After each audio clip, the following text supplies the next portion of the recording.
IAS ఆఫీసర్లుగా, IPS ఆఫీసర్లుగా ఈ దేశానికి సేవ చేసి సెలెక్ట్ అయినటువంటి వారు వచ్చి ఆంధ్రప్రదేశ్లో మీ దెబ్బకు ఠారెత్తిపోయి పారిపోతున్నారే.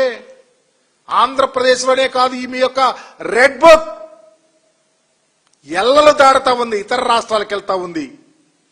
ఈరోజు పివి సునీల్ కుమార్ డీజీ హోదా అధికారి, మా పేదవాడు, దళితుడు, రాజ్యాంగానికి లోబడి పరిపాలన చేసేవాడు కావచ్చు, దళితుడుగా, ఐపీఎస్ ఆఫీసర్గా పేదల హక్కుల కోసం మాట్లాడటం తప్ప, ఎస్సీల హక్కుల కోసం మాట్లాడటం తప్ప, భారతదేశ సివిల్ సర్వీసెస్ రూల్స్ 1969 క్లాస్ 3 ప్రకారం చర్యలు తీసుకుంటారా అన్నారే.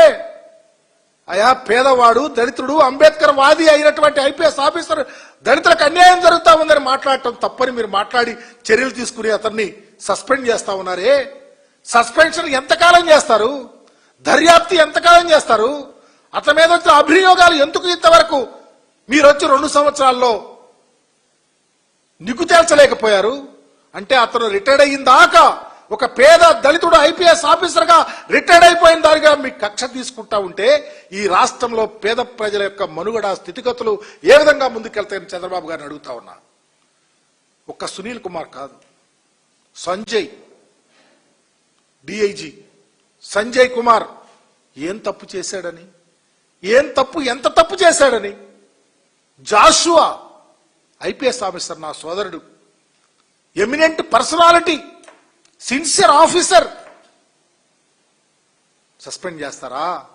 Vishal Gunni dynamic IPS officer. ఇదా ఈ రాష్ట్రంలో మీ యొక్క పరిపాలన?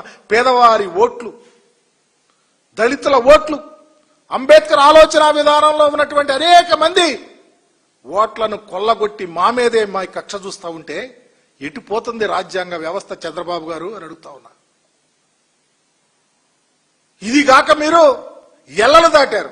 ఆంధ్రప్రదేశ్లోనే కాదు, ఎక్కడో బీహార్లో పనిచేసే సునీల్ నాయక్ అనే నా పేద సోదరుడు అక్కడ ఐపీఎస్ ఆఫీసర్ని తీసుకొని సస్పెండ్ చేస్తానికి ముందుకెళ్తా ఉన్నారంటే మీ పరిపాలన, మీ కక్ష, మీ కార్పణ్యం ఎటుపోతా ఉంది?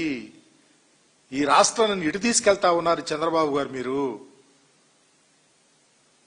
ఒక ప్రక్క మాజీ మంత్రుల మీద కేసులు, దాడులు, అఘాయిత్యాలు, ఇళ్లు తగలేయటాలు, కులం లేదు, మతం లేదు, ప్రాంతం లేదు, పార్టీ లేదు, సంక్షేమ పథకాలు చంద్రబాబు నాయుడు గారికి కూడా అందించిన ముఖ్యమంత్రి జగన్మోహన్ రెడ్డి గారు అయితే కుల ప్రస్తావనలు, మత ప్రస్తావనలు, దేవుడు ప్రస్తావనలు, దేవుణ్ణి రోడ్డు మీదకి తీసుకొచ్చే పరిపాలన చంద్రబాబు నాయుడు గారిది కాదా అని అడుగుతా ఉన్నాం.